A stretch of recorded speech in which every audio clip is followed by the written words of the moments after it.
Okay, welcome back everyone. Let's continue. Okay. The advantages. So what are the advantages here? Okay, the advantages here, a proven product or service within an established market. Okay, for example, if you want to buy the franchise of McDonald's, we know that everyone's know McDonald's, right? And there's a lot of customer, loyalty customer for the McDonald's, right? So here you already can access to the established market, okay? For you can already have the proven product or services. People will go to your businesses, they will buy a product. Then establish trademark or business systems, okay? And then franchises, trainings, technical expertise, and managerial expertise, all of this will be provided, okay, will be provided to the franchisee. They will give you trainings, okay. They will teach you in terms of how to manage the franchise, how to do the technical thing, okay. All of this will be given to you. They will give you trainings. Then establish a marketing networks. Okay, for example, the franchisee that buys into a powerful franchise system. Okay, they are part of a system that has tremendous buying powers and substantial advertising power and also the marketing powers as well. Okay, again, example is the McDonald's just now. Okay, McDonald's is a good franchise to buy. Then franchisor ongoing supports. The support the providers are not only in terms of the trainings, okay, they also give you the product updates. They will give you the support in terms of the management and also in terms of the advertising parts. Okay, they will help you in all of these things. Availabilities of financings. Some franchisor they offer the financing to their franchisee. Okay, although these cases are the exceptions rather than the rule. Okay, then the potentials for the business growth. Let's say if the franchisee, okay, is successful in the original locations, then the franchisee is often provided the opportunity to buy additional franchisee from the same franchisor. Okay, for example, you buy franchisee, the Madonna franchise, okay, and you opens at Cebu here. That's mean in Cebu we will have two Madonnas. And let's say you are success with the, let's say your franchise is successful, okay, you earn a lot of profit, you have lost customer, then you'll be given the opportunities, okay, to buy another franchise in same process, okay. Then how about the disadvantages? First, cost of the franchise. The cost is for you to purchase the franchise is quite high. Okay, actually they're quite high. For example, McDonald's. For McDonald's, if in few years back, I think around that time I'm still at university. It's around 2013, 2014, like this. Okay, the cost to open a McDonald's franchise is around more than 500,000. Okay, more than 500,000 for you to open for the franchise. Okay, the cost is quite high. And then restrictions on the creativity. Okay, many franchise systems they are very rigid. Okay, and they are strict. That means every franchisee they need to follow the idea of the franchisor. So here, let's say the franchisee they have their own idea of innovations. Okay, there is a restrictions here. Okay, because they need to get the approval from the franchisor. If they agree, then you can adopt the ideas. The durations and natures of the commitments. Again, remember you have the franchise agreements. Okay, for the franchise agreement, it's very difficult for you to exceed. Okay, and then in the franchise agreements also, of course, there was status that about the duration of the franchise. Okay, and what kind of the commitments that you need to follow. And then risk of fraud, misunderstanding, or lack of franchisor commitments, it is problems of the termination or transfer. Okay, some of the franchise agreements are very difficult and expensive to terminate or transfer. Okay, then the franchisee they cannot terminate a franchise agreements without paying the franchisor some of the monetary demands. Poor performance on the part of other franchisee, remember you are sharing the profit. Okay, you are sharing the profit. Let's say for your franchise, okay, you make a good profits, but the other franchise, okay, their sales is not run very well. Okay, so here's it will give some dissatisfactions lah for the ones that perform well. Then for the potentials for failure. Okay, let's say the franchise system fail. Okay, fail to reach their objective, and the franchisee, well, it can be negatively affected as well. Okay, and let's say the franchise system fails, so that means all of the franchisee were down with it as well. Okay, next is the cost of the franchise. Okay, what are the costs? Initial franchise fee. Okay, this is varies depending on the franchisor. Then the capital requirements. Okay, these capitals include the cost of buying the real estate, for example, the cost for putting out buildings to purchase the inventory. Okay, the cost to obtain a business license. Then continuing royalty payments. Okay, normally you need to pay around 5% of your monthly gross income to the franchisor. Then advertising fee. Again, franchisees are also required to pay into a national's original advertising funds. And other fee, example, training additional staff, providing management expertise when needed, providing computer assistance, and providing a host or other items or support services. Okay, these are the example of the cost to the franchisee of a sample of franchise organization. For example, if you want to open Anytime Fitness, okay, this Anytime Fitness they offered the franchising starting in the year of 2002, and current up to date they have 38 units. Okay, oh no, 3,000 plus units. Okay, so this is the franchise fee. It's around $19,000 to $37,500, and the royalty fee that they need to pay. And this is the total initial investment. It can up to $490,100 if you want to open the Anytime Fitness. Okay? So this is the rest of the examples: budget blinds, edible arrangements, hands in hotel, and liberty tax service.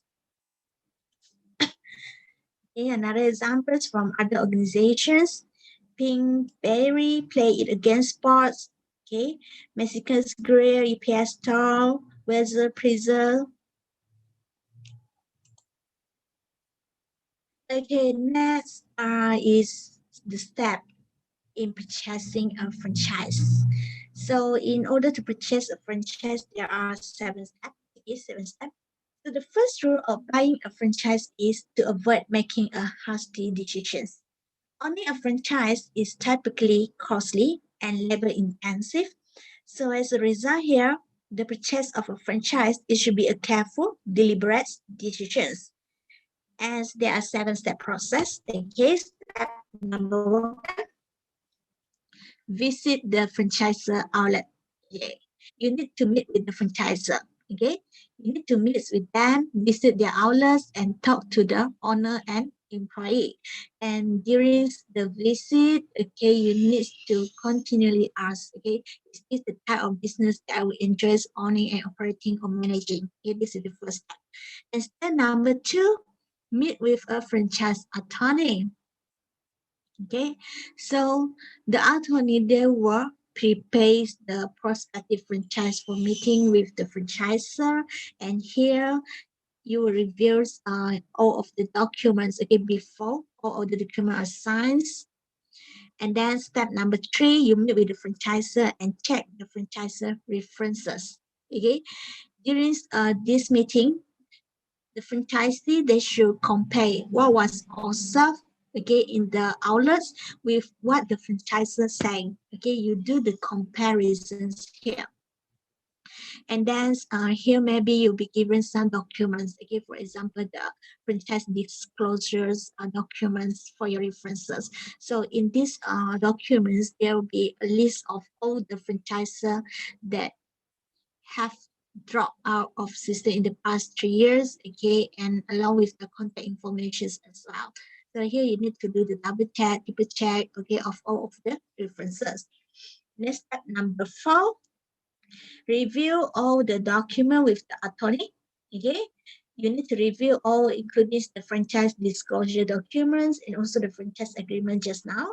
And step number 5, you sign the franchise agreements. After you agree with all of the terms and conditions in that documents, okay, it's time for you to send agreements. After that, you attend training. Okay, the franchisor, they will provide the training to the franchisee. Okay, so they will give you the training in terms of the SOP, in terms of how you do the management, daily management, how you prepare the product. Okay, and lastly, yeah, open the franchise business. Okay, so here, open the franchise business. Normally, franchisor, they will give you support as well. They will help you, okay, when you open the franchise business as well. Maybe they will send some of the experienced personnel to help the franchise open the business as smoothly as possible. And next is the common misconceptions about franchising. Okay, first, franchising is a self-investment. Is it true? Okay, franchising actually is not suffer as an investment, okay, than is any other form of the business ownerships. Then a strong industry ensures franchise success. Okay, actually the strength of an industry is does not make up for a poor product, a poor business model, or poor management, or any inappropriate advertising. Even though the industry, even though you operate the business in a strong industry, but if you have a poor product, you have a poor advertisement, you have misleading advertising, okay, your franchise also cannot be successful. Then a franchise is a proven business system. Okay. Actually, a franchisor, the sales of franchising the right to use a particular business model. Okay? So whether the model is proven or not is subject to the test of the times. And as the best, there is no need to hire a franchise attorney or an accountant. This is wrong. Okay, you need the franchise attorney before you start the franchise business. Okay, because the attorney will give you some guidance, okay, in terms of the legal things. They will give you professional advice. Okay, they will help you to review the documents. They will help you to review the agreements. Then the best system grow rapidly and is best to be part of a rapid growth system. If the system grow rapidly, that means you need to prepare your staff. You need to have additional staff, okay, they're working for you, okay. So here you need to know your ability, okay, to provide the adequate support. Okay, you need to know the abilities for the adequate support. And then I can operate my franchise outlet for less than the franchisor price. Okay, these ones it depends on the operations. Okay, the operation of franchise outlet usually costs just as much as the franchisor price. And then the franchisor is a nice person. He will help me out if I need it. Okay, this one.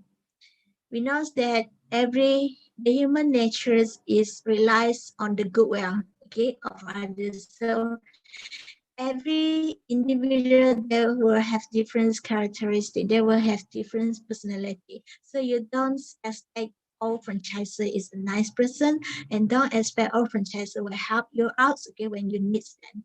Okay, this is a common misconceptions about the franchising. Again, next is the legal aspect of the franchise relationships. So we look at the federal rule and regulations first. Okay, the offer and sales of franchise are regulated at the federal level.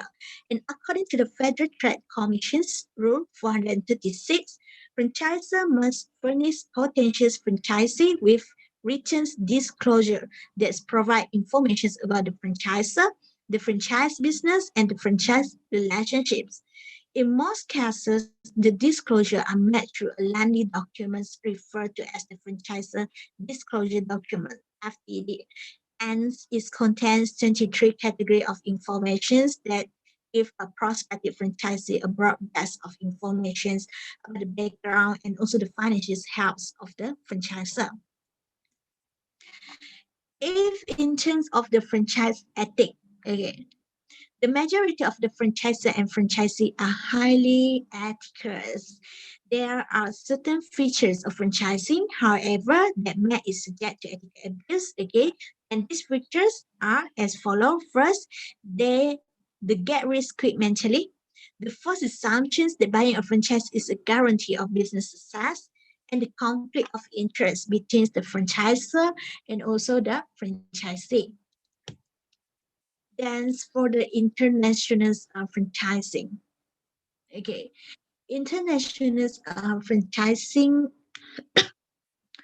this means that you get the license, okay, to operate the franchise business from the other countries. Okay, so the market for certain franchise product, if in the US country, they have become saturated. For example, the fast food. Okay, and the trend towards globalization is continuous. So what are the steps that need to take before buying a franchise overseas? First, we need to consider the value of the franchisor name in the foreign country. Okay, for example, if the company are very well known, for example, like Coca-Cola, Starbucks, okay, KFC, okay, all of these are the well-known ones. So we don't have to worry about this, okay, because they have the values. And then second, work with a knowledgeable lawyer because many of the legal protections afforded to prospective franchisors in the US are unavailable in foreign country. So here, the needs for the purchaser of a franchise in a foreign country to obtain excellent legal advice, okay, is a need for them. So that's why they need to get a lawyer to guide them and determines whether the product or service is sellable in a foreign country. Okay, so here you need to do some feasibility analysis. Okay, you need to measure the product are sellable. Okay, in the foreign country because we know that in every country the needs are different. Okay, some of the needs, the cultures, okay, are different, okay, in every country. So we need to measure that the people in that country, they can accept the product that we want to sell them. They uncover whether the franchisor has experience in international markets. So you need to do the test, okay? Test the franchisor, okay, let's see if they have the experience, okay, because the experience is important, okay, the experience in the international market is important because operating the franchise in international market is more complicated and more difficult as compared to the operating the franchise in local markets. Then find out how much training and support you will receive from the franchisor. This one you need to ask the franchisor, okay. Okay, end of chapter 15. Do you have any questions? That's me. We already finished our syllabus. Okay. So next class is Friday, right? Okay. So Friday, I will give you. No, Friday I will discuss the tutorial answer for chapter 14. Okay, chapter 14. I will discuss the answer. And the tutorial for chapter 15, you will do it next week. Okay, you will do it next week. Do you have any questions, class, for franchising topic for this chapter?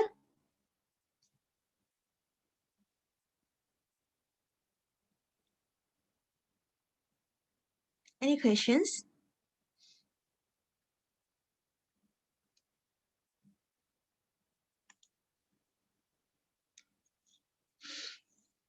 No questions?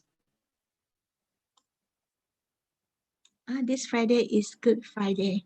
Oh, that means, oh yeah. That means we don't have class this Friday. Okay, never mind. We will do the tutorial next week. Okay, we can continue next week. We already finished our syllabus. So that means next week we just do the tutorial. Okay, and then after that you will have your study week, right? So that means we still have some time for the tutorial. Okay. Okay, if you don't have any more questions, so I will stop here for today. Okay, thank you everyone for your participations today, and stay safe and stay healthy. Goodbye, everyone.